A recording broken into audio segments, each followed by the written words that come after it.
Buying actually could be cheaper than renting for a lot of potential first-time home buyers. Now, you need a down payment and you have to qualify for the mortgage. And the total cost you're paying every month is, in most cases, actually higher than the rental amount.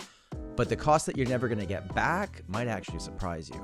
My name's Tom Storey, and we help a ton of first-time home buyers here in the city of Toronto. And a lot of them are currently renting or living with family and trying to figure out what makes sense for them long-term. And I will start this video to say that I am a real estate agent. I make money when people buy property. Okay, but I'm not here to try to convince you to do one or the other. I want to give you maybe a different perspective on the rent versus buy, like breakdown or argument, whatever you want to call it, that's been going on for years and years, and just show you right now in 2025, using two very similar properties. So like, what would the same property rent for versus if you were to purchase it? What's the true cost? How much down payment do you need? And what's the sunk cost that at the end of this, you'll never get back? If you enjoyed today's video, all I ask is give this video a like and subscribe to the channel. We'd really appreciate that. And if you are looking to get into the market in 2025, you can book a call with my team in the first link in the description. All right, let's just get right into this. So in the scenario I'm going to go over with you today, I'm going to assume a few things. The property that we are either looking to rent or to buy, the rental price of this property, if you were going to rent it, would be $2,300 a month. And to put this into context for the city of Toronto, this is like a one-bedroom condo downtown in a pretty good area. So you're paying $2,300 a month, and that means that in that first year of renting that property, your total cost would be $27,600 per year. And if we were to buy this property, based on the case study I'm going to give you today, this is the information that I use. It would be a $500,000 purchase price, and I just know this from experience. Things that sell for $500,000 in downtown Toronto usually rent between $2,200 and $2,400 a month. We're going to say that the maintenance fees are $450. I actually think that's a little bit high, but I really wanted to make this video to make it clear that I'm not trying to convince you to buy. I'm trying to be very realistic with these numbers. Property taxes, $150 a month.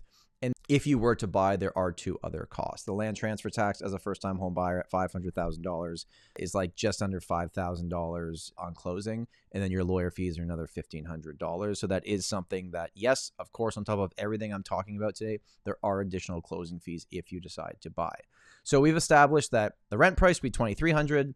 The buy price would be $500,000. The monthly fees would be $450, and your property taxes would be about $150 a month. But what about these things, Tom? Insurance, internet, hydro, groceries. Well, whether you bought or rent, you're going to have a version of all of these, right? Groceries is going to be the same. Hydro, most renters are paying for hydro anyway, so that's another thing that would be the same on each side of this equation. Internet would be the same. And insurance, well, you need tenant insurance if you're renting a place, and you need homeowner insurance if you're buying a place. And there's slight differences in the cost of that, but all of this kind of, I could say, is a wash. Like, it all kind of comes out equal at the end of the day. So of course there are other things, but they're pretty much similar on either side of the conversation here. Okay, so if we were to buy, it's because we're really focused on the buy side today because the rent's pretty straightforward. We know what the rent amount would be.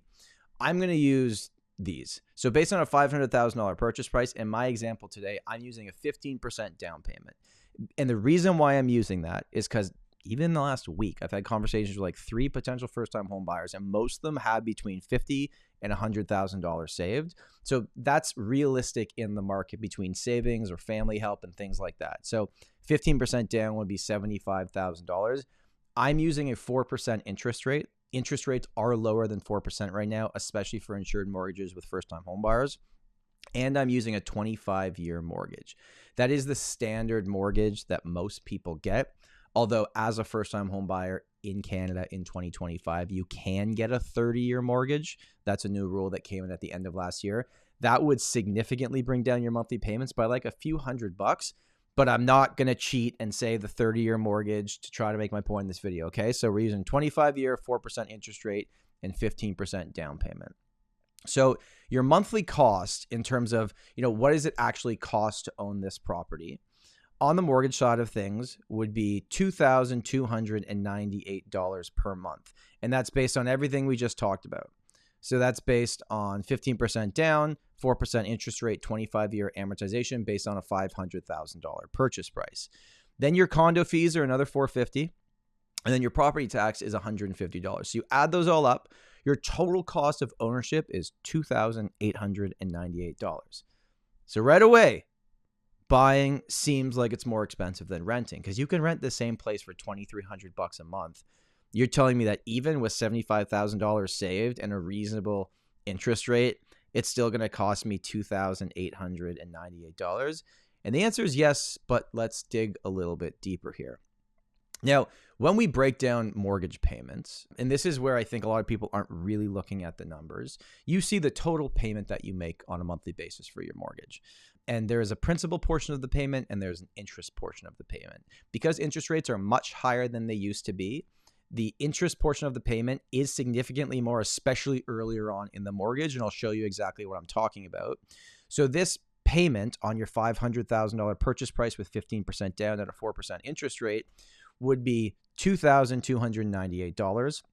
And that's obviously before we add on the condo fees and the taxes. But just on the mortgage side of things, your interest based on the terms we've talked about would be $1,428.66 per month, and your principal payment would be $869, and that's in year one.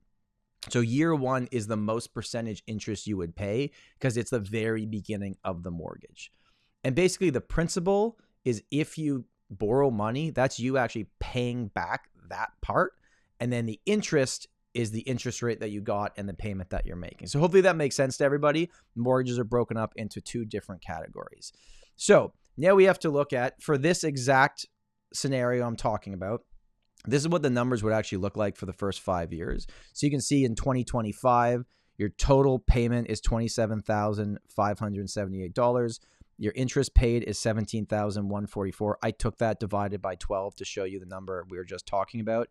And your principal is $10,434. Again, I divided that by 12. And you can see the balance of your mortgage every single year as you're making your payments, and how it's, even the first 5 years are very much interest heavy. Let's just call it what it is. But you can see it slightly changes over the first 5 years based on that 4% interest rate and the money that you've been paying down.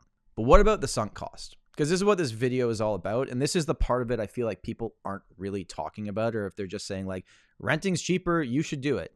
And if you've been renting the last few years and you didn't enter the market, for the first time, honestly, in like 15 years, it paid off for you because condo prices fell, right? But for a long time, it didn't. So I'll just put that out there. Now, sunk cost means money you will never get back. So the interest you're paying on your mortgage payment, you're not getting that back. Your condo fees, you're not getting those back. And your property taxes, you're not getting that money back. So if you add up all the money that you're not getting back, if you were to purchase a property based on everything we've talked about in this video, it adds up to be about $2,028 per month.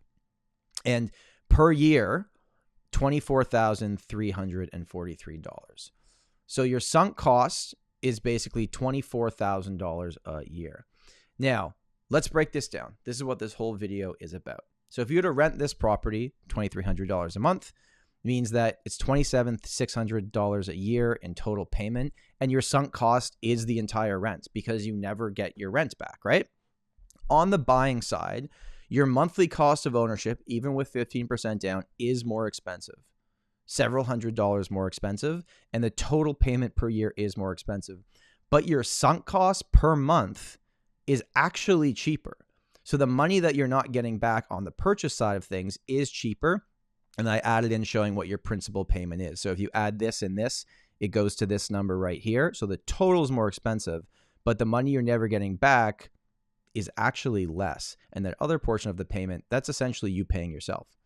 Yes, it's your property, not your bank account, but if you were to sell, that money would be yours. Now, going through this, I've made a few assumptions which I can't control. But I've assumed that property prices aren't going to, if you're going to buy, prices aren't going to go up for 5 years. Like, again, I'm really trying to be fair about this. So I'm going to assume that they're not going to go up, they're not going to go down, they're just going to stay where they are, and rental prices are going to be kind of the same thing.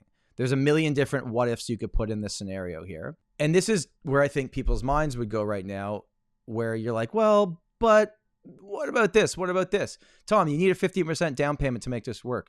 Yes, you do. Absolutely. If you don't have the down payment, then renting might be your only option, unless you can go to a market where prices are more affordable, that you have the down payment to get what you're looking for. Well, Tom, what if prices go down? What if prices go up? Leverage is a beautiful thing. It's also a scary thing in the real estate market. That's a decision that you have to make for yourself over what you believe is going to happen, not in the next year, or not in the next 2 years, in the next 10 years in the Toronto real estate market. What if mortgage rates go up? Yep, absolutely. Because that numbers I'm showing you today was based on 4% in the first 5 years. That was a 5-year fixed rate 4% mortgage. If it's 4.5, then your monthly payments would change. Also, caveat to all this, and something just to keep in mind is, I don't know if you guys noticed, when interest rates went up, when they were happening the last few years, do you know what else went up in price? Rental payments. Rent prices went significantly higher because when interest rates go up, less first-time home buyers can enter the market, especially with the stress test that exists today, that rental prices started pushing up. And we saw that happen firsthand. Tom, this all sounds good. Fine, renting maybe is, I'm paying more than I'll never get back every month, but I can move at any time. It gives me more freedom. If I buy a property, I got to hire a realtor to sell it, and there's fees associated with this. You're 100% correct. If freedom is what you want, if you're not going to own this property for at least minimum 5 years, you probably shouldn't be buying anyways. So there's my comprehensive updated rent versus buy comparison, trying to be really fair about it, trying to not put any bias as a real estate agent into it, but I'd love to know what you think of this. Does this make sense to you? Do you have any questions? Am I totally wrong? Let me know in the comments. I'm happy to hear every side of the feedback. My name's Tom Storey. Thank you so much for watching. And remember, home is where your story begins. I also run a weekly real estate podcast called The Tom Storey Show. We have over 155 episodes. I think you're going to love the last one that we put out. You can watch it right here or